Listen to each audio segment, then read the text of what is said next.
Are we started? We are started. Very nice. All right. Welcome to My Dad's Movie Podcast. I'm Mick Johnson. I am the dad. And today we kind of have a special podcast because normally we do this from my home in Idaho, but we are all the way in Hawaii, BYU the school. And our host today, we're going to be talking with Dr. Brent Cowley again. We had him on another podcast. And I was here. You were in Idaho. It's great to be in the same room. That's true. And we also have a whole gamut of people in this room because tonight we're going to be talking about the evolution of Disney princesses. And that's a lot of stuff. So, I have my wife, Lisa. Hello. Here. I've got Natalia Dutton over here. Hello. You have to introduce her as your future daughter-in-law. She is the future daughter-in-law. That's right. And then we've got kids and other kids, and everybody will kind of get in as we go. But And you'll introduce them. yeah, we'll introduce them and stuff. And we've got girlfriends down on the end over here. So let's talk about the evolution of Disney princesses. This was kind of your idea. Yeah. So what do you want to touch on here? Well, I thought we could focus on the evolution of gender roles, ethnicity, and culture in Disney princess movies throughout the decade. Because I grew up watching the princesses from the golden era, the golden age. And the golden age always featured damsels in distress, and they were focused on finding love. And the happy ending depended on whether or not they found love. Right. These films featured classic fairy tales with royal backdrops with European characters. The animation techniques were groundbreaking and detailed for the time. They have lifelike movement, water effects, beautiful music, surround sound technology, and, like I said, for the time they were advanced. So when I was growing up, that's really all we had. Yeah. And we didn't really know any different. I loved Cinderella. We didn't have VHS. We didn't have streaming services. We didn't have DVDs. But we had these 33 1/3 long playing records that came with a book. And so the movie was on the record, and you would just read the book. And when Tinkerbell, chimed in, you would turn the page and follow along. Listen, read, learn. Right. Yeah. And then every now and again, it might come to, I remember going to the drive-in with my mom and my aunt, and we watched Cinderella at the drive-in. Yeah. And so then I really didn't think a whole lot about it because I was growing up, but then I had kids, and I had a sister-in-law who got The Little Mermaid for Christmas, and she got it, not her kids. And she was all excited. And I'm like, a cartoon? She goes, oh, yeah, it's wonderful, it's wonderful. And I'm like, okay, whatever. And I watched it, and it was cute. But then we started having more kids, and we got our own princess. We had boy, boy, girl, boy, boy. And so then we bought movies for her. We got Beauty and the Beast, Aladdin, Pocahontas, Mulan, things like that. The modern era, by that time, they were older. I was really old. And we didn't really watch those, but I watched them just the other day for this podcast. Yeah. So as the evolution of princesses, Brent, let's talk about, just for a second, who was the first princess? Do you know, as a kind of a media arts professor? Well, it depends on what we're talking about as far as princess. Are we talking with Disney specifically? Mm-hmm. Okay. And so the theatrical cartoons, Silly Symphonies, there was the Goddess of Spring that technically had a princess. But as far as a full-length animated feature film, that would be the first in the United States. A lot of people claim that it was the first in the world, and it wasn't. There were many others, especially throughout Europe. But Snow White and the Seven Dwarfs, 1937 was the very first beginning. princess. Yeah. Okay. Yeah. So in the beginning, what were princesses about? Well, what you would find with any kind of fairy tale. The Grimm stories and many other fairy tales over time, whether it was Russian folklore and so forth, it was all the same. They were the princess. They were the prize. They were the things that on this hero's journey, the man would go out and seek, right? And if they weren't being sought by a man, then they were the damsel in distress. They were the person that needed to be saved by whether it was a prince or whether it was another entity. They were there to be fragile, to be warning tales to those that, as you're telling your daughters, as you're telling your granddaughters these stories, Right. they were morality tales to try to, to teach these moral lessons. And as such, Walt Disney certainly picked up on all of these, but most of this was going to be based off of not only the stories that he read, but most especially the movies that he watched. And that is really where the evolution of Snow White came from. Was one of the first movies that he remembered seeing. And that was interesting that one of the first things you remember is seeing Cinderella at the drive-in and so forth. For me, my introduction to Disney was in the same vein. Cinderella, I wasn't born in or alive in 1950 to see it. They would revive these about every 7 years. So every generation would be introduced. And so for me, Cinderella was also my introduction. Shortly thereafter, Snow White and the Seven Dwarfs. And so those have always been two of my favorites. But that same process is what Walt Disney relied on. He saw a 1903 version of Snow White and the Seven Dwarfs that stuck with him. And so when he decided, hey, we want to make a full-length animated feature film, where are we going to go? What source? It was to his own nostalgia, his own thought process of, well, that's a popular story. That's something that I remember. I want to see that. And that's really where the princess genre, as we think of it with Disney, started, was his own nostalgia, going back to his own childhood. Well, so every Disney movie has usually beautiful animation, beautiful colors, beautiful music, and you're mesmerized by it. But Natalia, what do you think is the appeal of the princess? Because there's movies like Fox and the Hound and Little Bambi and things like that, but the princess, that's huge. What do you think? Why do you think that is? That's a good question because growing up, I watched these movies. I remember we had on CD Snow White and the Seven Dwarfs, Cinderella, Sleeping Beauty, and other Disney movies as well. But also, the Renaissance Disney princesses. That was a big part of my childhood growing up. And so it's hard to say when this started, kind of what, how it came to be, because I grew up with it. And so I know how it shaped my life. I think as a kid, it's fun to play pretend, and you can have these stories and this creative imagination. And so I don't know if I'm really separated from that, if I like princesses and the fun whimsical of it because I saw these movies, or if that was already there and that's what the movies appeal to. But I do think with all of these princesses, and talking about these golden age princesses, is they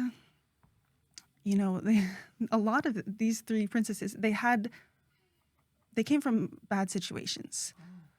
Snow White had lost both of her parents, and the queen, is it a stepmother? I don't know. Evil queen. The evil queen was abusive to her, or didn't, jealous. Jealous. She was kind of had to clean around the castle. She, eventually found out that the evil queen was trying to kill her and had to run for her life. Cinderella was in a bad home that all, kind of did the same thing. She had to clean and work for them. And then Sleeping Beauty, not as much, Aurora, but she was taken from her home, although she didn't know that. So out of the three, she had probably the best childhood growing up. But through all of this, they kept dreaming, they kept hoping. These princesses, they worked hard, they believed in something, and I think that part really appealed to me. And in the end, they got their happily ever after. And it wasn't so much them getting a prince, which that did happen, but they had their hopes and dreams come true. That's interesting. So you don't look at it as people who were saved by a prince. You look at it as people who still had hope and overcame adversity. Yeah, in fact, I think it is fun because they were saved by princes, but I also think there were other people in their lives that helped them get there as well. I mean, we have the fairy godmother, we have the three good witches, or the three good fairies, thank you. Right. And then Fairies, witches, whatever. the seven dwarfs who were, That's they're the ones who true. found the prince to bring him. And he was saying goodbye, and they didn't know that it was the true love's kiss that would wake her up. But it did. And their goodness and kindness were rewarded. And I think that is so cool. And I think that's one reason why they've always really stuck with me. That's a And good then point. they had, of course, the fun of then getting to live in a castle, and that just always looks so sure. pretty, so fun to a little girl. Yeah. Well, I love this theme of hope, because we can look at the characters themselves as being the embodiment of that. And I would say that Walt Disney had that same hope for those princesses.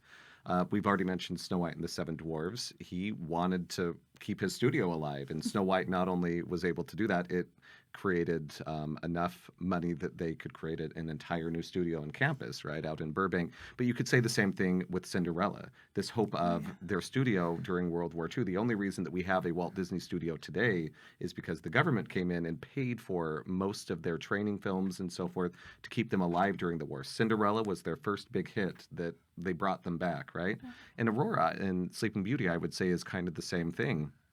This was a transitional period where he was moving much more into an artistic phase. That movie from 1950 to 1959, 9 years of a gap between princess films, and it's because it took so long to make it because of the artistry of that. And if you look at that movie, I mean, the colors are just amazing. I still think about some of the fight scenes with the heavy themes of the green of Maleficent, right? And I remember as a kid seeing all that green fire as they were fighting. It just gave me this eerie feeling, and I think about it now, just the artistry of that. Right. Right. So that's really cool. And kind of built against, the princess, right? Because that's what we remember, are those colors. Yeah. When we think of how popular villains are, it's because of that artistry in many ways. Absolutely. Right. And I guess just to kind of end with this notion of hope, this was the last Disney princess film that Walt Disney made, and there's a reason for that. It did not make money.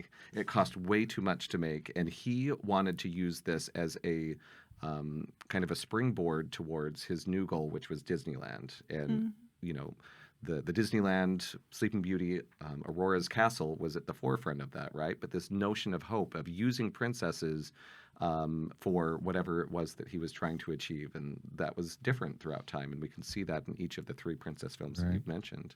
So two things from that. Movies and princesses, I think, are very money-driven nowadays. If you're making a movie, you're wanting merch off of that, and you're wanting to make money. Was it that way back then when things got started? Was it still just a very money-driven thing? Depends on who you ask, because Walt Disney was never usually about the money. He knew that money was important so that he could do what he wanted to do. But it was his brother Roy. Roy O. Disney is the one that was always saying, okay, we can do this, but, right? I don't know about Roy. So, I do. But, even though it was about making money, you have to make money to make more movies. There was not really the merchandise back then. There were not Snow White or Cinderella Barbie dolls. There was not a Disney store. They weren't selling, not like it is today. Right. Yeah, and I mean, this was a very different time. And although there was merchandise, it was not run in-house. So Mickey Mouse would be where we talk about the original merchandise, right? Charlie Chaplin learned to merchandise himself. Mickey Mouse, certainly. Mickey Mouse watches and all of those dolls. But Walt Disney was not the one that was running and operating those. This was something that he was licensing to others because he knew that there would be money in there.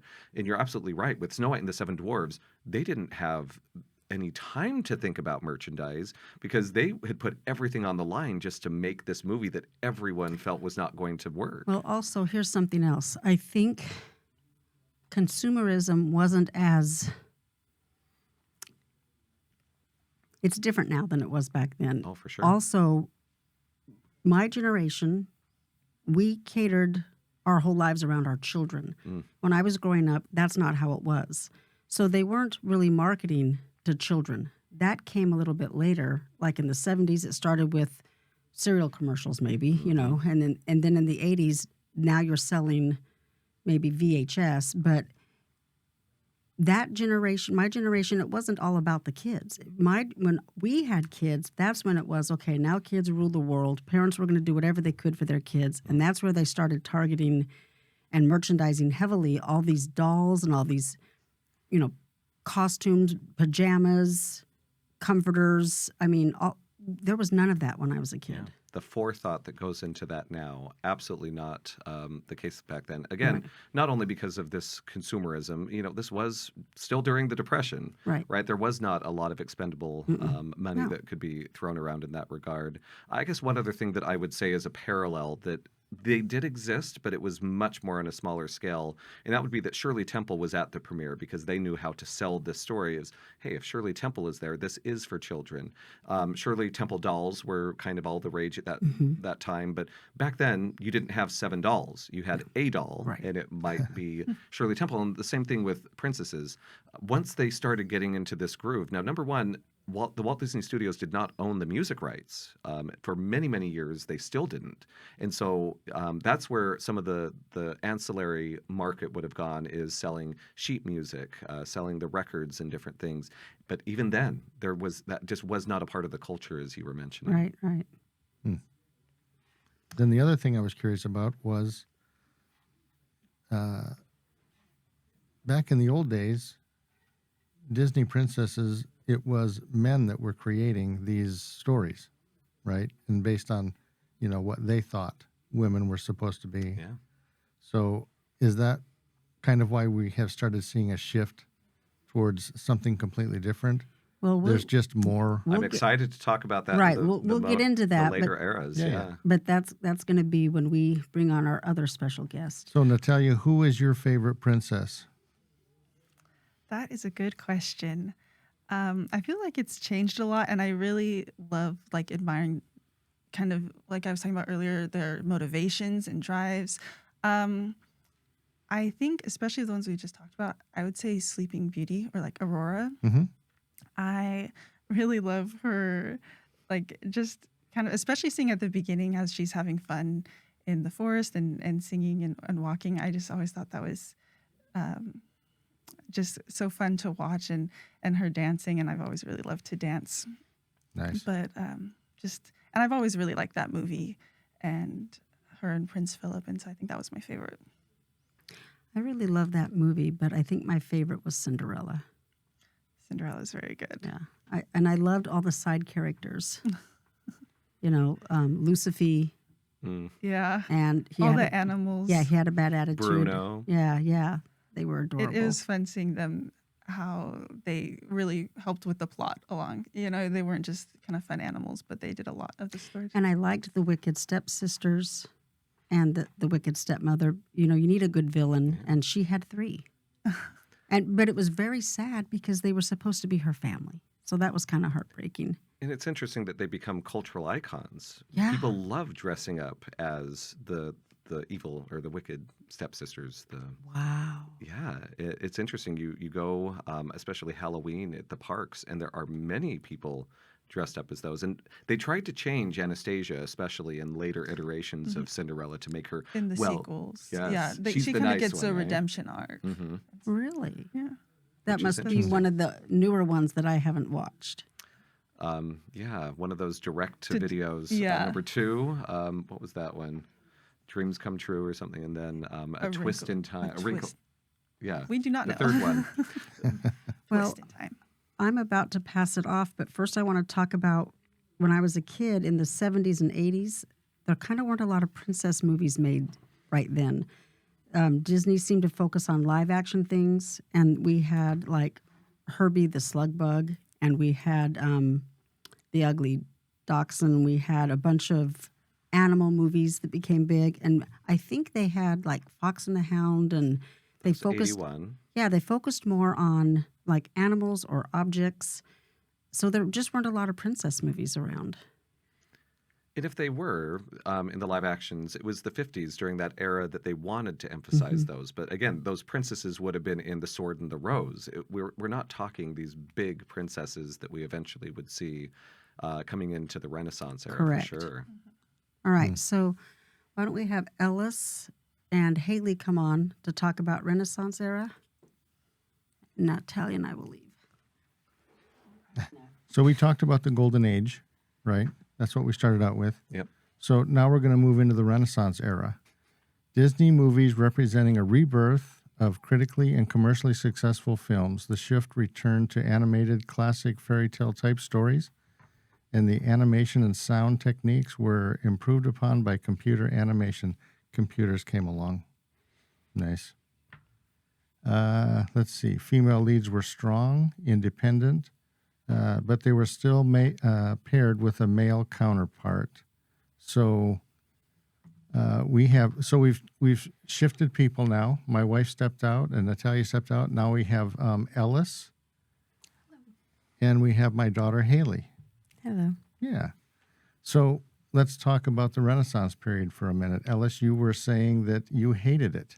Okay. I mean, and you were vehemently, I hate it. So I don't necessarily hate it. I just feel like it gets, I don't know, in terms of stories, it's a little overhyped. And I come from, I don't know, my family really doesn't like The Little Mermaid. My dad worked at a video store and they kept playing it constantly. And to this day, he still can't watch it. So I don't know, we just come from that. And I feel like, especially when we talk about princesses and how they're so reliant upon a man, the Renaissance era is kind of like, okay, it's progress. Like, they have more personalities.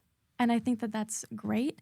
However, a lot of the critiques are like, they still need a male counterpart. They still take a backseat role to the men. And I just don't think that that's true. Especially with, like, Mulan and Pocahontas and, yeah, and Aladdin. Jasmine. Yeah.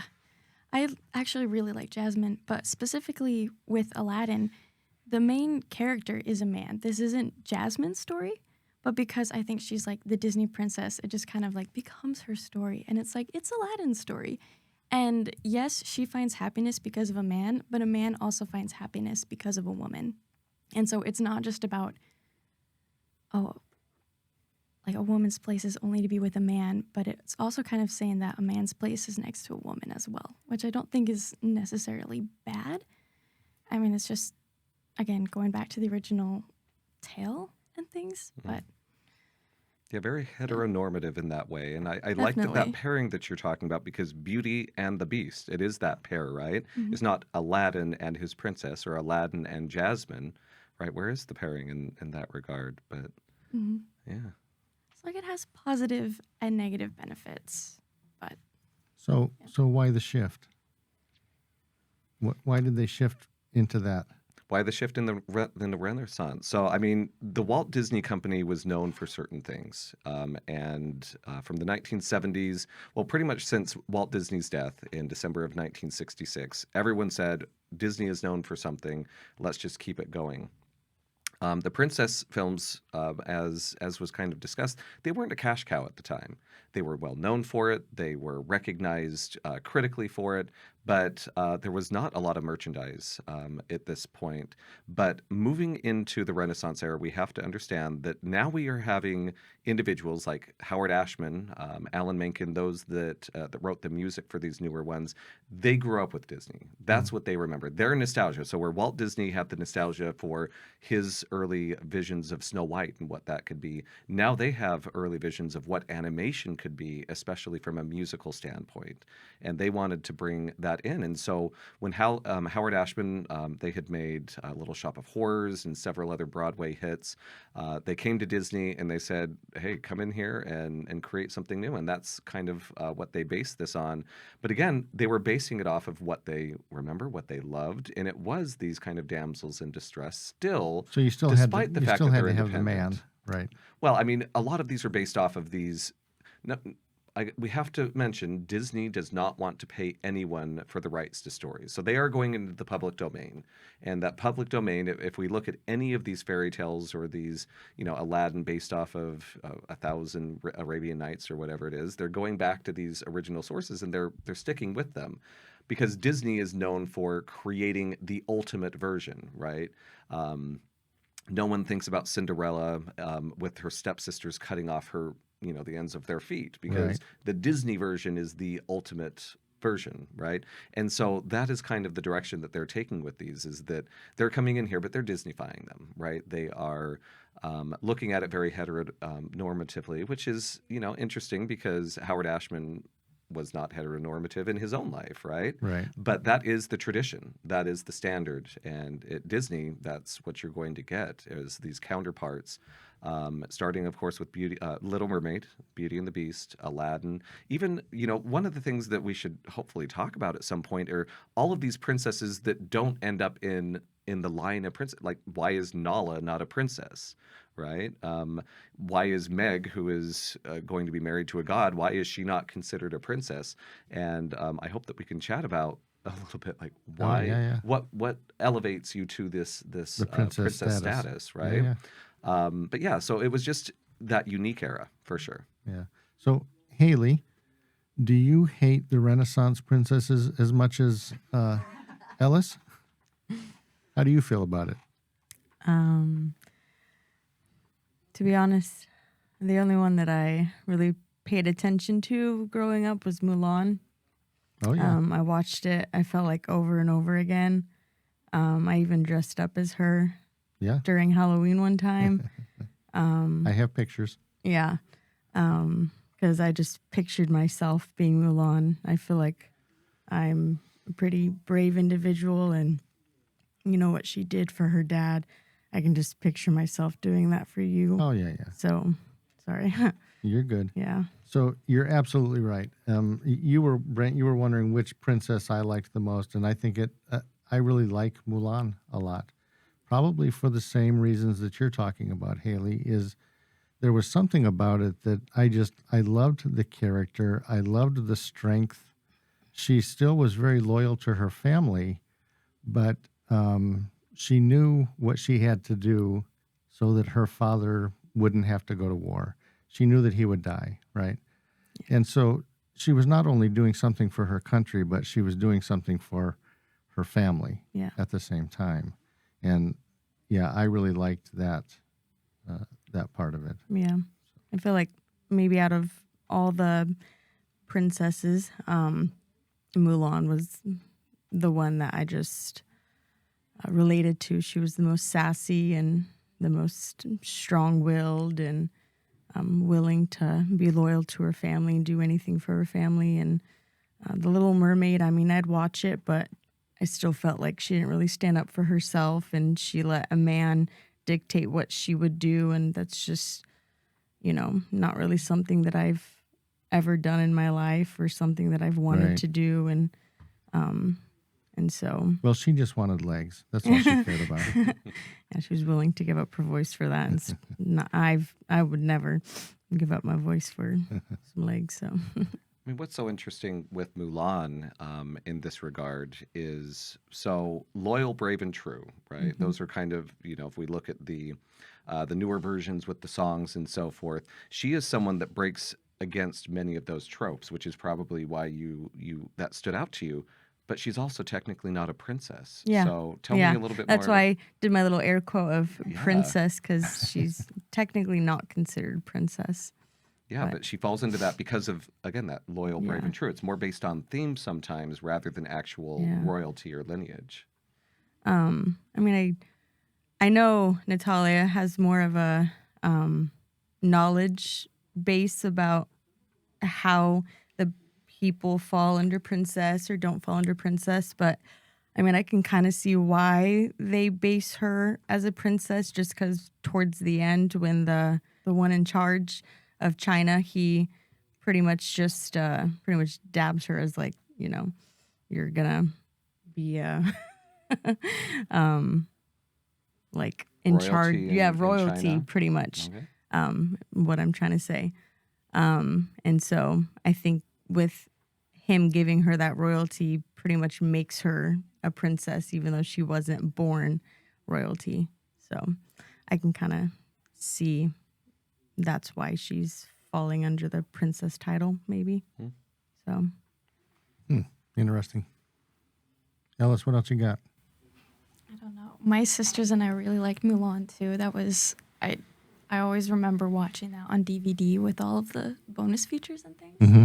And I don't know, my sisters and I only have sisters, so that creates a very interesting dynamic in my family where I feel like we're still like very girly, but then my dad was like, well, I don't have any sons to take to like the father-daughter scout, like father-son scouting thing, so Ellis, you're coming with me and things like that. So it's kind of weird, but I think we gravitated towards a lot of things like Mulan, where she's super brave and like she's willing to do these things for her father and the rest of her family.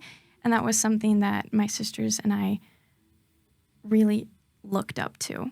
We always wanted good role models, and Mulan is easily one of the best, especially from that era of Disney princesses. And there were many conversations in the car where we would go and talk about all the Disney princesses and which ones were kind of the best and why. And we always loved the ones who had like the bravery and the kindness, the compassion, and just the drive to actually go out and accomplish things. I think that's another reason why we don't necessarily like Ariel is I know it's hard when you have parents who are very restrictive like hers, but there were a lot of opportunities where it's like, you can just do these things, girl, but you're not doing it until this man comes along. And now suddenly you are willing to literally trade your voice and by extension, your identity when you maybe could have done all that anyways. But Mulan, she's like, all right, my dad has to get drafted in the war, and that night she cuts her hair and just gets up and does the thing. Right. Transformation. Yeah. So here's kind of an interesting thing. I was thinking, the Golden Age, the bad guy was usually like a witch or some sort of superpowered entity or something. Someone with a lot of power, for sure. A lot of authority, whether it's the evil queen, whether it's the stepmother that has taken over the fortune of her parents, Right. in the case of But Cinderella. there always seems to be some sort of magical element to whatever this bad guy is, right? But when we moved into the Renaissance era, it seems like the bad guy usually is just a man or Ursula. or something like that.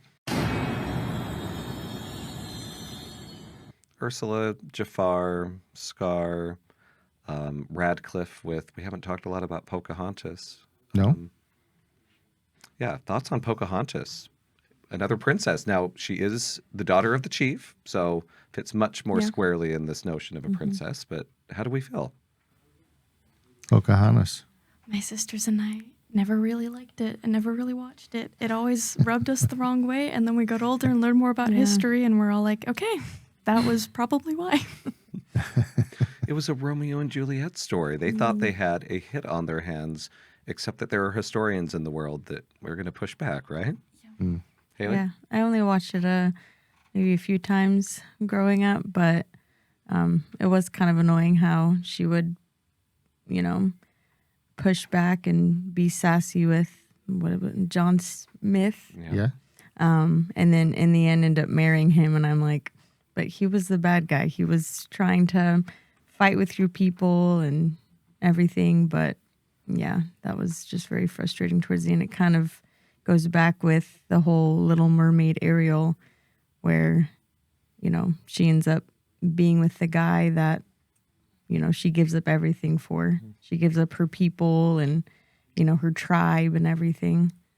So I guess we should emphasize she never did marry John Smith, but they had a song that they ended up cutting out. It is in the end credits, but if I never knew you, my life would just never be the same if you didn't come into my life, you white man from Europe, to change my entire way of thinking, way of being, and really just ruining their entire culture. But yeah, it's such a romanticized version of history. Again, she was way too young. 13 versus John Smith in his 50s, right?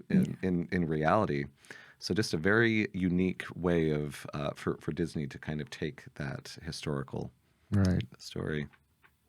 So the shift that we're starting to see from the Golden Age into the Renaissance is the princess is starting to have a voice. She's starting to have some power. But it's still not quite there. She still needs somebody. Well, I mean, let's look at Belle as an example of, especially if you look at the remake from 2017, I think that they really emphasize this even more, that she is smart. She is someone that doesn't need a man to really think for her. She is, and that's why she's looked down upon by usually the men within that community, right? But let's look at it another way, and I hate to use the word Stockholm Syndrome because I think that there's a lot more layers to what we're seeing here, but she is someone that was kidnapped, she was captive to this individual. It's the same way that Jasmine was being captive in her own little world. Right. And yet we see this transition, this very interesting transition where we can go from, is the beast the villain or is he the love interest? And that happens within our eyes, right? Yes. And our heart changes along with Belle, but we have to just think of the reality of how did we get there? And why were we so drawn to this character that was, who would be a villain in any other story? Right. Yeah. The beast, for me in that one, there's, even though you've got a bad guy or a villain, or you're looking at Beauty and the Beast, and there's always a reason why. Why were they the beast? Why were they the bad guy? Why were they weren't just born the villain, right? So this is going to be a separate podcast. We're going to talk about villains. Oh, that's what I'm excited about. When we were talking about, the classical era and who's our favorite, Maleficent, that is Yes. Yeah.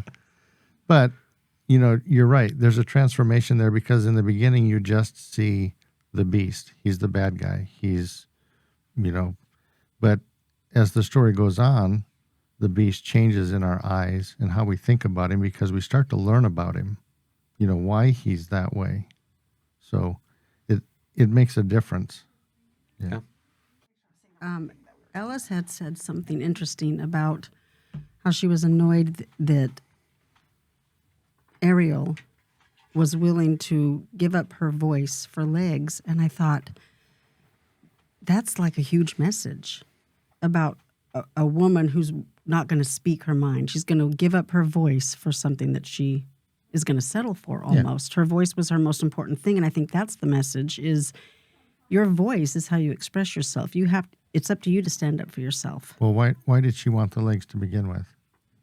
So she could be with the man. Right. She Right. wanted It's the to only be way a to fit human in. before she met Prince Eric, though. I just want to say that she had been already collecting things for presumably a long time. She had a lot of her artifacts, knickknacks, and also I might add that there was this fight that she had with her father when her father found out she had this crush on a human, and then, and of course I'm mixing up. I might not have the timeline exactly right, but it's after some type of fight with her father that Ursula comes in and preys on that. She comes in and she's the one who gives her this opportunity. To her, it's like, I finally am given this opportunity to be in their world. She sings that song about, wanting to be a part of their world.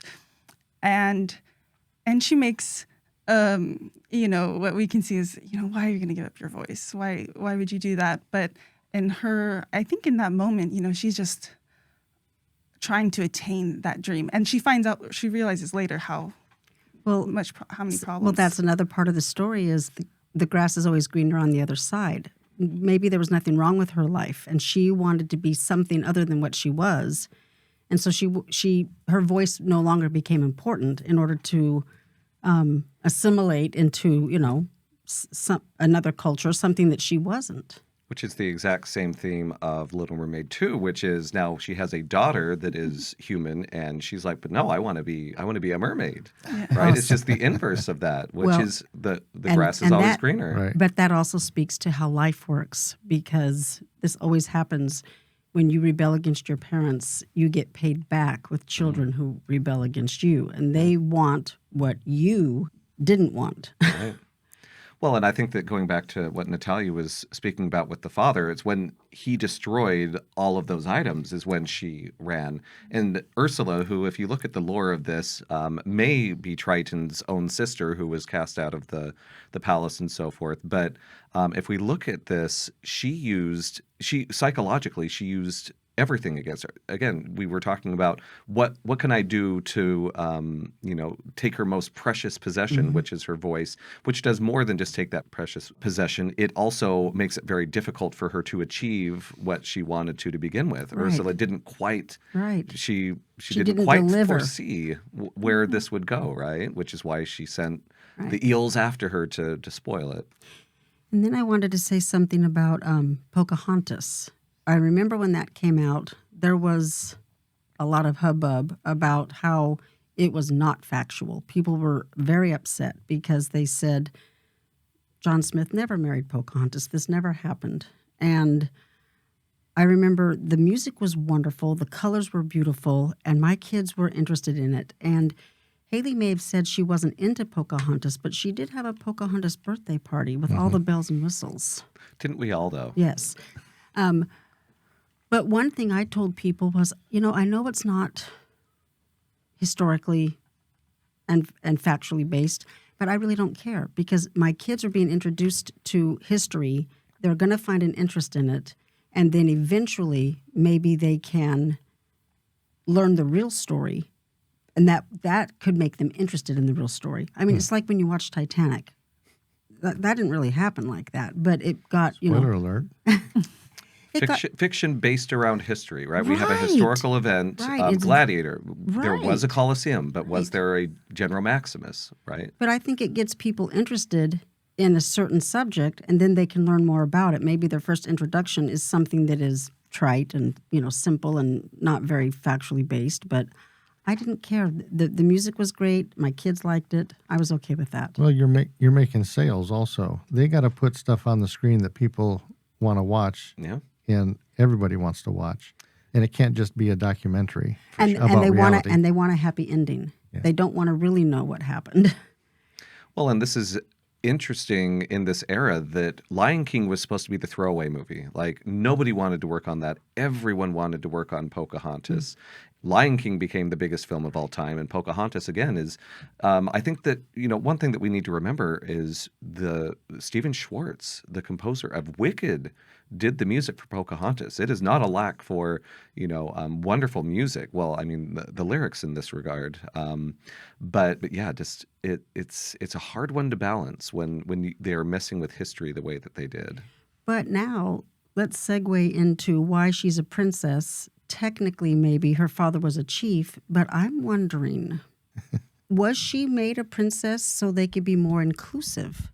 They had so many Caucasian European princesses, and I mean, then We we did had have Jasmine before, but right, and we had a fish, but Yeah. but still, it's like we need to Little Mermaid. We need to get a broader base and be more inclusive. And so Natalia had said she had done research about what even qualifies someone to be a princess in Disney's eyes.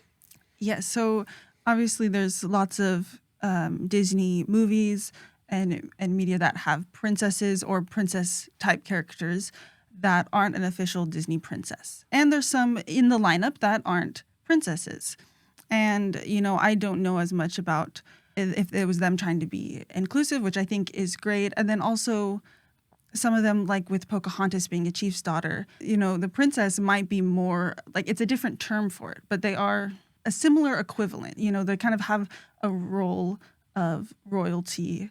And I'm not sure, but, it could just be a similar type role in different cultures and places around the world. But what I learned about becoming a Disney princess, being officially coronated as that title, is first you need to be a lead, one of the primary characters in a Disney movie. So it can't be, or the first movie, it can't be a sequel or a TV show. So I guess a good example of that is Ariel's daughter in the second movie, Melody, I believe is her name. Yep. She's not that's one count against her for being a Disney princess is because her movie was the sequel. And then also to be human, or I guess humanoid, they say that because of Ariel. She becomes human in the end. And I'm not positive on this, but I think one thought about that is, for example, with Nala, having someone at the parks for people to go and meet. And, not having like someone in a lion costume, where it's someone that they can go and see because this lineup wasn't made when they started having Disney princess movies. But then the other set of criteria, I guess, so the first set, which I just mentioned, you have to meet all of those. The second set, you have to meet at least one. And it's to be born royal, to marry royal, or to perform an act of heroism, which that one we can see most clearly in Mulan. But there's some other princesses that also fit into that category who are also royal or marry a royal. And so you'll see that each one meets at least one of those.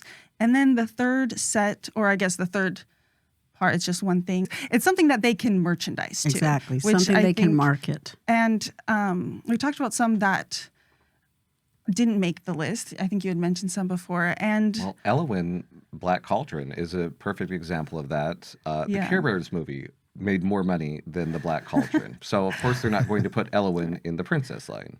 yeah, and there's, I don't know as much about why each specific character got snubbed or didn't make that list. I do. Esmeralda was from Hunchback of Notre Dame, and for a while she was a Disney princess. She was in the lineup, but because her merchandise didn't sell well, it didn't take off. Kids weren't buying. There were a few Halloween costumes of Esmeralda, but it just didn't take off, and so she got decommissioned. And so it's like, wow, how do you get kicked out of being a princess? But if you don't make enough money, if they can't market you, that's how.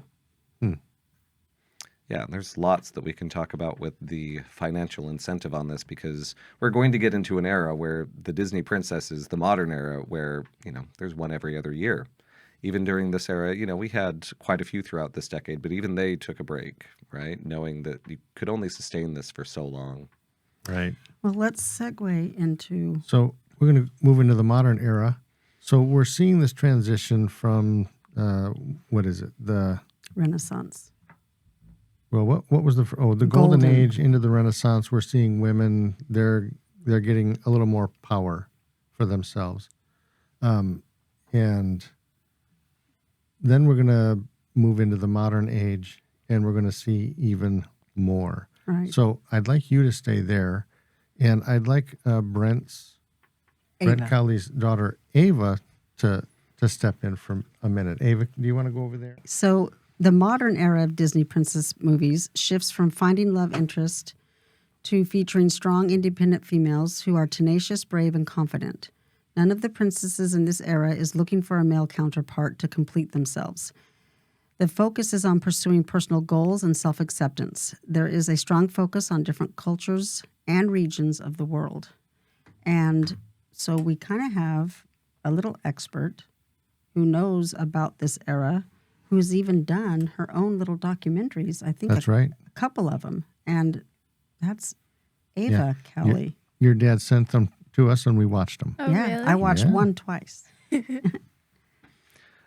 Tell a little bit about what the two documentaries were that you've done so far. So my first documentary was about Walt Disney and Walt Disney Studios and the art and technology advancement and through the ages. And then my second one that I'm doing this year, I had to have a competition next Saturday with it. It's about women working at Disney Animations and their roles through the ages and how they advanced through the ages. From all of these eras that we've been talking Yeah. about. Yeah, nice. So do you think that part of the reason the princesses have advanced and their goals and the opportunities that are given to them or that they find for themselves is mainly due to the storyline that now more women animators are a part of? Yeah. So at the beginning, when there are damsels in distress, women were only in one part, the ink and paint department. But nowadays, they're directing movies, all these feminine movies they're directing, Frozen and Turning Red and all those. Right. So they have more voice in making decisions Yeah. about what a princess is nowadays. Yes. Yeah. So if they have more voice, that means they don't have legs. Like Ariel. Yeah. Well, sometimes they take their legs. Can you think of any filmmakers that they perhaps gave some legs to and took them away? Yeah, like Brenda Chapman, who was the director for Brave. She was working on this for like 7 years. No, it was in production for 7 years. But the year before it came out, they're like, we are replacing you with a man. And they say, and she said it's because they were getting nervous about who Merida was. And it was like about marketing. Like they were worried that she was not going to be marketable enough. Like because like she's this adventurous, outgoing like princess. But when they replaced her with a man, they didn't really change the story much. Well, at first they like changed the law of things, but then like they realized it's not going to work out, so they brought like most of the stuff back in. But they gave the credit to someone else. Yeah, she was. Well, she was a co-director Yeah, on she it. was named co-director. So she was also an Oscar winner. But yeah, one of those interesting things that they replaced her because they weren't happy with the direction that it was going and brought someone else in that couldn't solve the problems and went right back to the original story. And so she says, that's my film. So I'm Yeah. very proud of it. So they were nervous about the direction that it was going, but it was just, is it going to make us money? Well, That was kind of the nervousness of it. we have to remember that this is a Pixar film. So, this is 2012. This is 6 years after Pixar had been purchased by the Walt Disney Company. And this is the only princess film that Pixar had made up until that point, 2012. And they don't abide by those same rules. But the marketing department and certainly the merchandise department, they have to. They have to know if we are going to make a princess film, we better be able to sell Right. these costumes. And if you look at the marketing of what happened to Merida after Walt Disney, the marketing crew got their hands on it. Can you think of any examples of how Merida changed over time through marketing? They, beautified her. So like if she's in the princess lineup, you can see like her eyes are like becoming sparkly and her dress is becoming nicer. Like they're beautifying her, and like Barbie dolls and stuff like that. Okay, but let's keep in mind who they're marketing to. They're marketing to little girls. Little Yeah. boys aren't buying these dolls. Little girls are. Yeah. So do you feel like it's a message that's being sent to little girls, or do you feel like this is how little girls feel anyway? Like little girls want a pretty doll, or are they saying, if you're a little girl, you should want to be pretty? Or is it a little bit of both? I think it's a little bit of both. Like every little girl when they're like 5, they want to be a princess. They dress up like a princess every day. And but then they kind of assume that every little girl wants to be like that, I feel like. So like they just and like maybe that's like put in their mind, so that's why they want to. I Yeah. agree. And I think that this is an interesting aspect of that when you're saying that, people are dressing up as different princesses every day. Ava was one of those. And it's interesting because she got a Tiana, Princess and the Frog dress. She's had a Moana. And there's that question of, how do you see yourself? And is there appropriation in that? Because sometimes we want to be able to feel differently about ourselves based on the character themselves and not necessarily the color of their skin. Yeah. Well, all the girls here today were going to go home and change into pants, but they all said, no, I want to wear my dress because I want to look like a princess. And look So- what Ava came in. Right. So I guess it worked. Yeah. Even on these adult women, it worked. Yeah, and think of the, all of the Disney bounding that happens at the parks where adults cannot dress up in Correct. the 14 princess. and older, you're Yeah. not. 14 and older, you have to wear clothes that are going to be inspired by the princess, right? And so even as adults, we're constantly thinking about how can we continue this trend of becoming someone that we're not necessarily, but we want to kind of exert that on the outside. Yeah. Well, you can see that even when I watch movies, when boys watch movies, it's the same type of thing. I watch Top Gun for the first time and I want to go out and join the Navy, right? Well, that's what they were hoping for. So it worked. Right. So I think you're kind of getting the same thing with princesses a little bit, and they're trying to drive Sales. right? But little girls, they see this princess and they see this life and this type of thing. They kind of want that to be their life. They want to emulate that in some way to kind of have that, right? Just like, I'm going to go be a Navy pilot after I watch a movie. I remember when I was like probably like 6 and I was getting my hair cut. I'm like, I want mine long like Rapunzel because that was my favorite princess. And my dad's like, but don't you want beautiful short hair like Snow White? Like that was my thinking. Like, which different Disney princess do I want to look like? It was much easier to tame her short hair rather than long. And so I was going for the Snow White, but no, she loved her Rapunzel hair. So which Disney princess of the modern times, who's your favorite? I love Rapunzel. Rapunzel's it. Yes. Nice. How come? When I was little, I still do, but I loved to draw, and like she's so like such an artist, and like she's just so fun, and like I love like her adventure, like finding who she really is, and like her parents and reuniting in the end. So you liked personality. But honestly, I feel like I liked all the movies the same in a way. One thing I can say about her is she was describing like everything that Rapunzel loves. That if she could do that every day, she would love to be locked in a tower because she is very much Rapunzel for sure. Nice. I just had an idea. Like more modern day princesses, they're not like having much romance.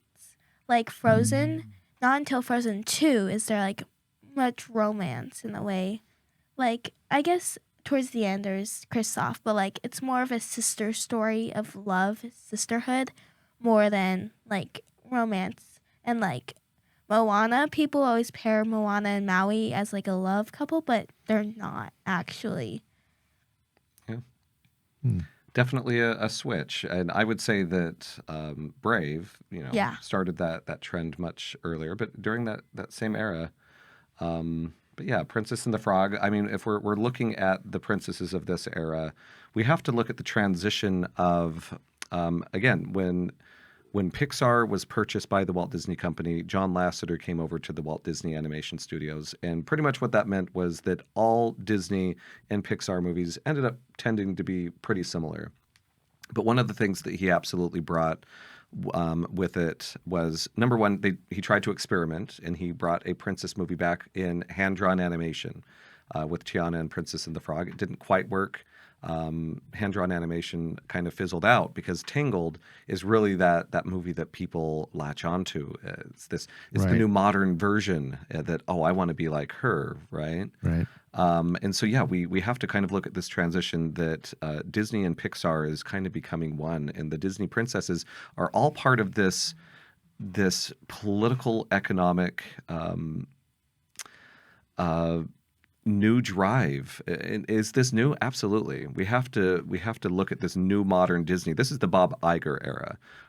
So we certainly know that Michael Eisner with the Disney Renaissance brought animation back, but that's only going to work so much in this world of convergence where think of technology where we have a cell phone now that does everything that we used to have separate things for, whether it's a phone or whether it's GPS or whether it's reading books, calculators, right? It's all one thing. Well, now we have a studio that needs to do everything as well. We've been talking about girls a lot in here. Well, what did Marvel bring to Disney, right? What did Star Wars bring to Disney? They want to bring all this back. And a part of this is that they want to bring princess movies to the masses as well. And Frozen is where I would argue that came. And if you look at the theatrical trailers, has anyone watched the theatrical trailer for Frozen recently? No. Seen that a bit ago. You've seen what? A bit ago. A bit ago. You don't see the princesses. What you see is Olaf and Sven doing a big routine on the ice. And so they were trying to sell this movie to young men. And so I went to a conference some time ago, and somebody presented on bronies. Oh, no, sorry, not bronies. Bronies is the equivalent of this. It's brosins, which is men that love Frozen. And really, it did kind of bring out this interest in young men that they hadn't really seen before, because the best way to make money is going to have a 4-quadrant movie that is going to appeal to all ages and all genders. And Frozen was one of those that they experimented on, became a $1 billion hit. Right. So as we see Disney princesses changing, we still have a male counterpart in almost all of these, don't we? Quite often. Yeah. Even if they're peripheral, they're still there. Right. But do we really see the men evolving, or are the princesses evolving and the men are kind of staying? Their goal is just always to save somebody in some way, even if it's kind of in the background a little bit. You know what I mean? Well, I mean, let's look at Rapunzel as an example. Did Flynn Rider save her, or did she save them by cutting the hair? I think that we saw a difference. I mean, if we go through the princesses, I don't think that there is anyone more bland than Prince Charming in Snow White. He literally shows up and sings, shows up and accosts her, kisses her without permission, and all is well, right? That's what his role was. Prince Charming in Cinderella literally just sees her at the ball, says, "I want that," and he gets that, right? And he just finds her and he's like, "We're going to get married." Yeah, it's destiny. It's set. And Prince Philip is really where we started to see this change, right? Prince Philip was definitely the Flynn Rider of that golden era, where, again, at least he's doing something about it. She is. I mean, what does she do? She sleeps, and he takes care of everything behind the scenes. Her, yeah, for sure, and fighting Maleficent in many ways, but very different than Prince Charming, who literally just shows up. He has to fight for that love. So there's at least that, but again, shows up, kisses her, and all is well. Let's live happily ever after. So I think with Flynn Rider, we get to see a different side of these Disney heroes in coming in and doing more than just kissing them at the end. Yeah.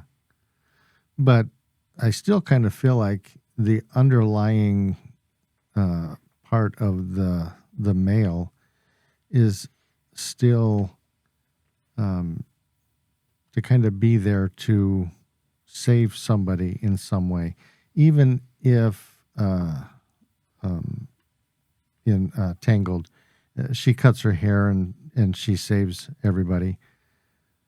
I still kind of feel like he was still there to, I don't know, save her as well. That was kind of what he was about. Well, and in many ways, growing in, it used to be all about, well, I want that crown. That's all I care about. And of course, changing in that regard. So he did grow. But I think if we think of Frozen as an example, it wasn't Kristoff that saved anyone. He was the comic relief, just along with Olaf. I mean, it was Anna that stepped in and saved Elsa, right? So I can see in certain regards, and we're also talking about this early era of the modern era, like Moana. Could she have done it without Maui? Probably not, but he couldn't have done it without her either, right? So it's really a good team kind of going on. Raya and the Last Dragon. There's so many others that who are the men in that one? There's no men in that one at all. Yeah, so I think it just really depends on, we're definitely moving into a new era where men are not as important as we move. But what is the next? What is newer than modern? That's a good question. Where do we see things moving from here? Where do you go into the next thing? What would it be? What would it look like? So we brought Alec in, my other son. Hello. Or one of the other sons. One of many. Yeah. And we've got Ellis back. Yeah. And I had a question for... She was fuming. I was not. I'm just kidding. You're painting a bad picture of me for the people who listen. Oh, my. Nobody's listening to this. Oh, no. I mean, not right now. This is live. Well, that's true. Okay. Well, regardless, I had a question for, I guess, all men, but specifically, I guess, younger men. Again, going back, I just have sisters. And I think the modern era of Disney princesses, where they're not necessarily focused on men, is a really good thing for women and especially young girls. But a lot of times in the modern movies, the men just become props and comedic relief. And I'm wondering how young men are affected by that. Yeah, I mean, that was something that I was thinking about just a little bit ago because, I mean, not only with how there was like a shift and now modern movies, at least modern Disney movies, not only does it have like this point of where the women don't need the men to be strong and, you know, survive and things like that, but it kind of like puts the men to the side completely, which I think is completely fine. And I think there are a lot of great movies that portray strong women, but I have noticed a trend where they try to make it a point to like talk about that within the film, to be like, oh, I'm strong without a man. And it's like, this is kind of like a tangent and not really answering your question right now. But I think that we can recognize strong women without the films having to point that out. And I feel like it kind of lessens the impact of the message when you're having to tell the people that the women are strong rather than just allowing them to be strong. It's show not tell, right? Yeah, exactly. But I think with young men in particular, I don't really know in relation to Disney films, especially ones with like Disney princesses, if there's ever been good representation of male characters, because there's either been the man is the hero and he has to be the macho, manly, save the day kind of person, or he's the comedic relief that the Disney princess doesn't need. Right. And there's never been like these two characters can coexist independently, but also like So play off of each other and both be strong, but also both be vulnerable and things like that. I feel like a lot of the time it's either the man is the strong one who saves the day, or the man is kind of like the punchline. And I think that Kristoff is a good example of this as someone that I guess if we look at the evolution of some of the characters that we're talking about, I think of someone like Flynn Rider, who is, there's a lot of comedic elements to that, but he's also kind of the gung-ho hero. But how is he that different from Gaston that is all about himself? All he talks about is they never get my nose right. Like, why can't I look as good as I think that I am, right? And then we get to someone like Kristoff, and it's the exact opposite. He doesn't care what he looks like, what he smells like. He's, and so where is the stereotype? Is it on both ends? Are men only worried about vanity, or are they only all about the stereotypes of we smell, we, what did he say? We pick our nose and we eat it? Like, yeah. Those are the, like, is that more real, or is it really just buying into these a lot of the stereotypes that we saw with women for a lot of years? We started out and it was really, really one-sided, what Princess was and what the movie was about, right? And then we kind of we overcompensate way over here. And then are we going to come back to, something a little more realistic about what characters and people are supposed to be like and how they treat each other and those types of things? Or it's a weird future. And I think that if we also look at the past, I think that we can see a little bit of where we perhaps are going. And that for me is Ralph Breaks the Internet. 2018, we have this supposed big, strong man that can wreck things, right? And who is it that saves him? It's not just one princess. It's all the princesses that save the day, right? And it's very meta in that regard. So are we moving into a Marvel era that we now are going to have these crossovers of princesses, which is just odd to begin with? That these princesses for vastly different eras, vastly different parts of the world, yet they know each other. And not only that, they sometimes room together. right. I don't know. We're living in a very meta world that I had a kind of a question follow-up for something that you said about it. Like, you talked about Flynn Rider being like, is he like Gaston? And I kind of disagree with that. Like, yes, he does talk about, oh, I just can't get my nose right. But Gaston isn't just vain. He is constantly putting people in the village down. And he is constantly telling Belle that the only thing that she's good for is being his wife. Flynn, yeah, he talks about himself a lot, but that's kind of it. I mean, he's a thief too. But then over the movie, He has a change of heart where he does have Gaston that never change of heart, changes. yeah. And I think that's like a key part with it. And Kristoff does have a personality in the first movie, but in Frozen 2, he's literally just like, if I can't have Anna, there is no point in living. I am lost in the woods. And it's a great, hilarious song. But Which is very much the 1980s. Yeah, yeah. I mean, I wasn't alive for that, but I'm sure for those who were, okay. She'll take your word for it. Yeah, like, all right. But that's kind of the point where all of a sudden in Frozen 2, the personality that he had was reduced to just wanting Anna. And it's like that inversion of the stereotype for princesses. And is it good or is it bad in the long run? So I just remembered. When I watch a movie, I'm trying to identify with somebody or something, right? And there's usually some sort of feeling connection or a connection with a character. And that's what makes the movie good to me, is I have some sort of connection to it. So when you're talking about how men are represented in Disney movies now as kind of, I don't know, pigs almost,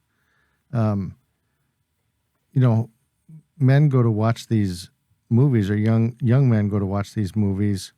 What are they seeing? What are they identifying with? How are they getting something from these characters to become something more than what they are? Like, I wanted to be the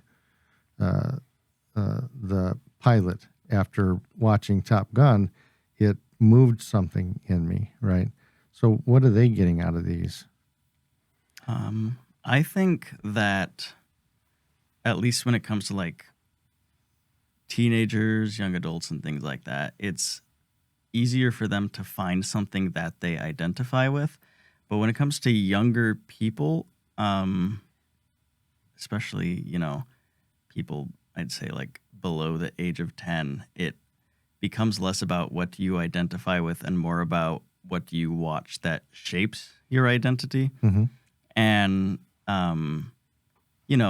like you guys were talking about with all these little girls who want to wear all these dresses and be like Disney princesses, are they identifying with those Disney princesses, or are they being influenced by the things that they watch? So when young boys are watching these things, are they watching these characters and saying, oh, I don't identify with Flynn Rider, he's vain, or I don't identify with Gaston?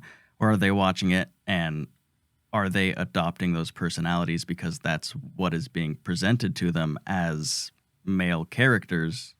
The only thing on screen that they have to influence, just like how the Disney princesses are what is influencing the young women, right. is the same thing happening with young men? Or, I mean, at what age are you able to distinguish this character is, even if they're not the villain? Because I feel like even at a young age, you can look at a villain and know this isn't the person that I want to be like. But, you have these characters who are supposed to be either heroes or at least not antagonists, but they still have these personality traits that you maybe don't want to identify with. Are these younger children watching this and being able to distinguish those bad personality traits or not? I know that this is not where you're going, but what I think about this is actually Ava's younger brother, Cohen. He would play Disney princess with her.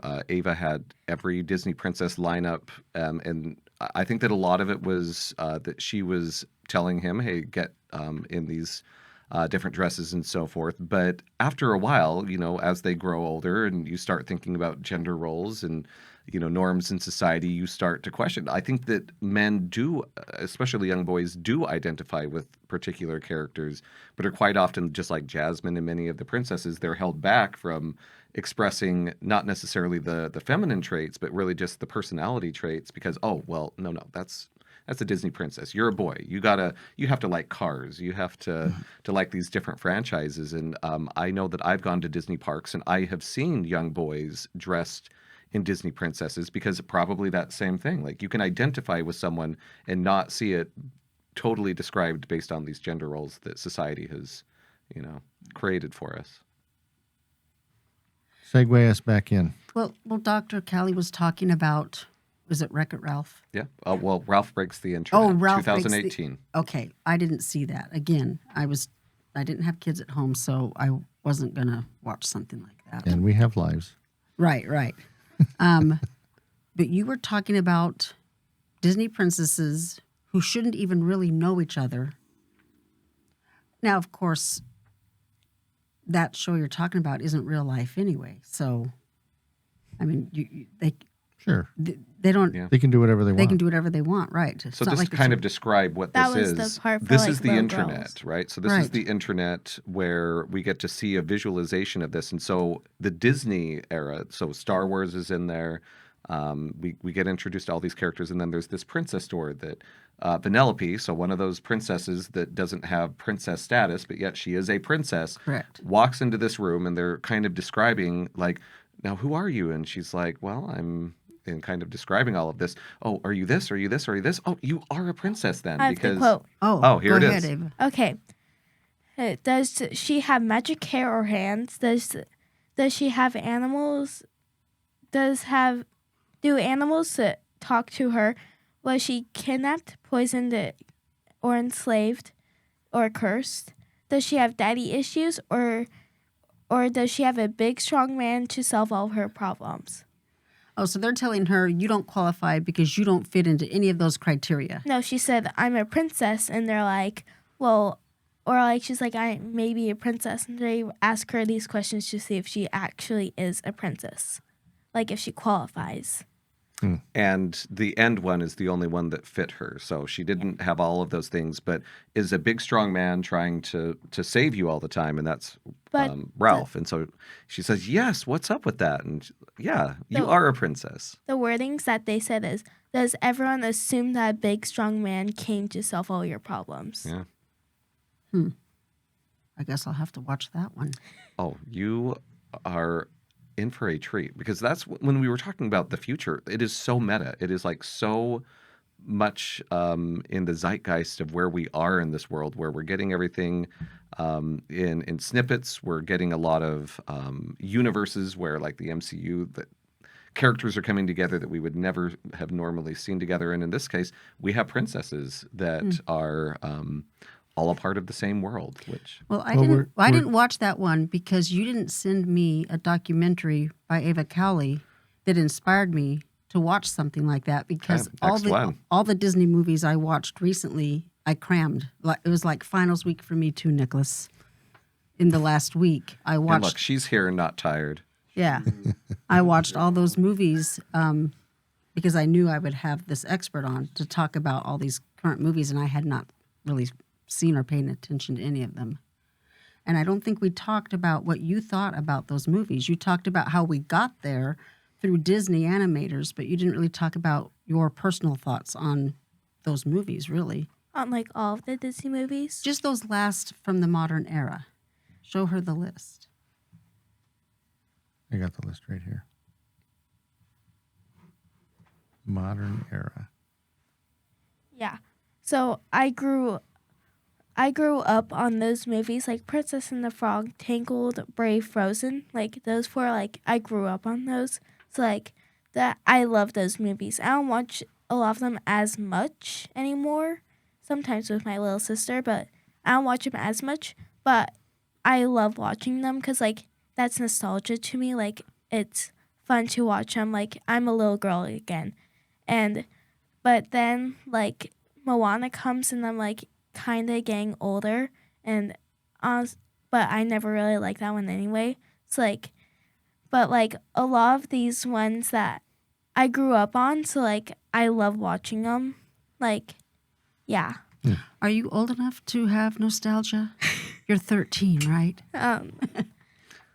What I find interesting about Ava, and I'm guessing many, is that she doesn't necessarily, again, most most children or young girls her age, they don't want to sit necessarily through an entire movie. They want to get a snippet of it. They want to get somebody else's opinion. So YouTube is a place that she goes. The emoji version, so the 3-minute emoji versions of the movies. So I think that's where what I have noticed, especially with my own children, is that they want to get these just really short, really quick, in new versions or spoofs like SNL or Studio C versions, kind of showing the, like what we saw with Ralph Breaks the Internet, the comedic kind of critical versions as well. Yeah. But like they're also kind of just like fun to watch and like kind of make you want to just like watch those movies again. Like Especially after going to a Disney park like we just did. We went to Tokyo Disney, and I can tell you over there, it's all about fandom and princesses, but Minnie Mouse is a princess. Like, it's all about Minnie Mouse over there. Yeah, what was it? Minnie in Funderland. it was like a special show at that time. Yeah. Nice. Well, this subject is kind of a 3-episode subject. You could go on and on about Disney princesses. Well, every one of these eras could be an entire show in itself. We're just touching on, kind of the evolution of things. And I think we've done a pretty good job. Everyone got a mic? With us three over here on this mic. Okay, so if we're looking at the Golden Age, by a show of hands, we're looking at Snow White, Cinderella, Sleeping Beauty. Who's going to vote for Snow White? I'm going with Snow White just because in 1993, when this came back out, the McDonald's toys, I got every one of them. Okay. Loved That Snow makes White. sense. All right, so keep in mind, we're only voting for these 3, so don't raise your hand prematurely. Who's voting for Cinderella? I'll vote for her. I changed my mind too. Okay, 4 votes for Cinderella. Do we have to vote on one of them? Yes, we're voting on One of the 3. Yeah, right. Sleeping Beauty? Down to one? There's only 3. I think that we're There's only missing 3. someone. Yeah. No, the Golden Age is Snow White, Cinderella, Sleeping Beauty. Sleeping Beauty. Yeah. Alec, what did you choose? I said Cinderella. Oh, you did? So did Cinderella win? Think It- so. So, Oh, good. Okay, so now we're in the Renaissance era. Your choices are Little Mermaid, Beauty and the Beast, Aladdin, Pocahontas, Mulan. So how many votes for Little Mermaid as your favorite princess from the Renaissance era? She was mine as a kid, but I think I have a different one now. Yeah, you were tempted to raise your hand. I saw that. Okay, Beauty and the Beast. as much as I like to criticize that film and so forth, yeah. Yeah, I loved that film, and I Best loved all the picture side at the Academy Awards. Yeah, all the side characters, all the music. That was great. That's amazing. And we had to watch that every night before Tabor went to bed. Remember that? Yep. Okay, Aladdin. Well, Jasmine. Jasmine. Well, yeah, the movie's Aladdin, but you're right. We're calling her a princess because I guess they had to choose something. And that might be because Robin Williams was in that, and it was huge. So that's why Jasmine got to be a princess, I bet. Well, I think Robin Williams' Genie is my favorite Disney princess. Okay, Pocahontas. Okay, Mulan. Heck yes. So what did you vote for? You voted for Beauty and the Beast? We all voted for Belle. Yeah, Three votes for Beauty and the Beast. Yeah. Okay, but Mulan is the clear winner. Well, and there was an in-between princess that we have not mentioned yet, and that's Princess Leia in the 70s. Oh, yeah. She wasn't a Disney princess at the time. No, she wasn't, but Shut George your Lucas mouth. patterned that off of a movie that Walt Disney would have made if he was alive. Oh, wow. Those two. Okay, modern era. There's Princess and the Frog, Tangled, Brave, Frozen, Moana. So let's start with Princess and the Frog. Who's voting? Well, All right, one vote. Let's say the princesses. Tiana. Tiana. Tiana, love okay. Tiana. Tangled, and that princess is Rapunzel. Rapunzel. Yeah, I think I might have to vote for that too. Unless they change my mind. Okay. Brave. It's Merida. Merida. Yeah. Nice. Right here. I I liked might also do that one. I liked the story. I loved the actress who played her, loved her accent. Yeah. I thought it was It a was a really good story. and it was really pretty. Yeah. And then Frozen, She was brave. I loved Really? the Anna music and from Elsa, Frozen. I didn't like But the story was not that great. Yeah, are we But voting which for- princess? Yeah, Which we Anna princess or from Elsa? Frozen? Princess or movie? Oh, that makes it hard, doesn't it? Say that again. Which princess from Frozen? Anna or Elsa? Which is which? Elsa is the older sister with the powers. The She and is Anna. technically now a queen. So I like the other one. Anna. Anna. I liked Anna. She likes chocolate. Anyone that likes Did you chocolate. like Anna because of Anna or because it was Kristen Bell? Probably Kristen Bell. Okay, well, there you go. All right, and Moana.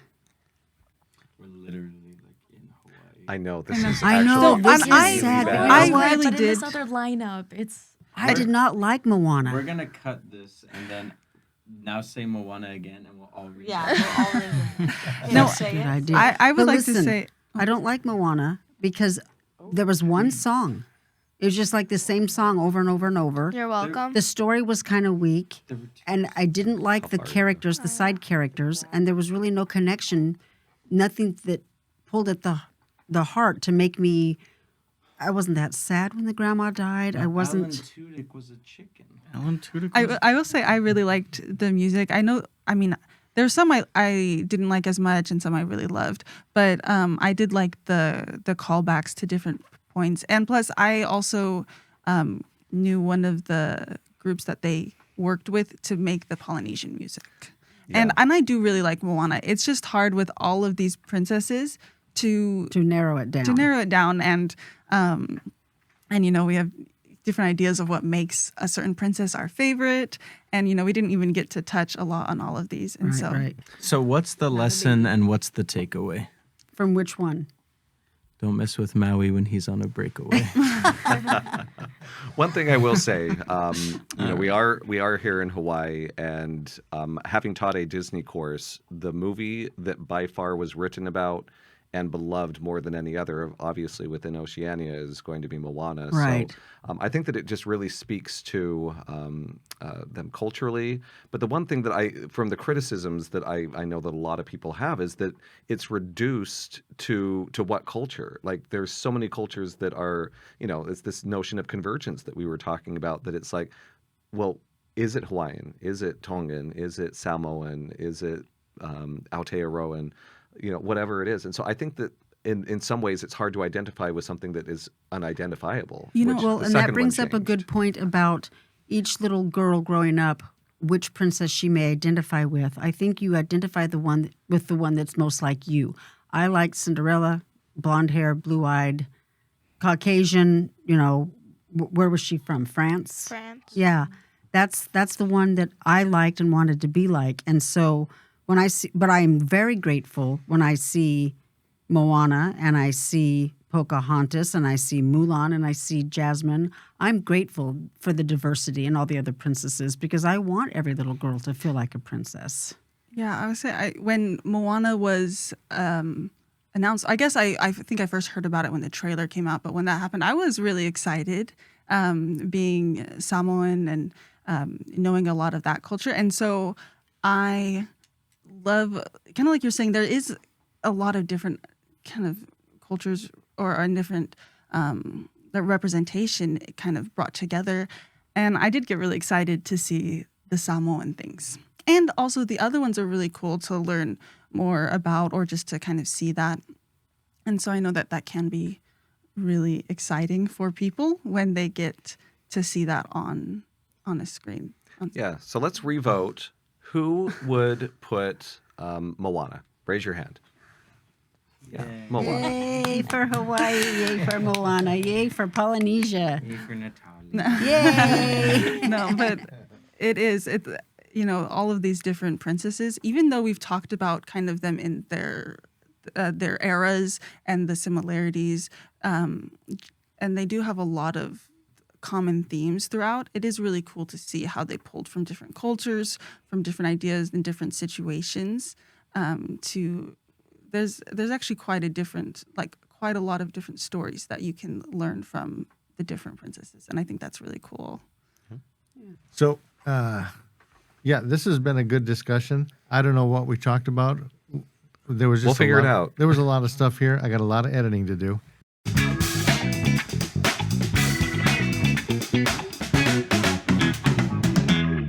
And we're gone.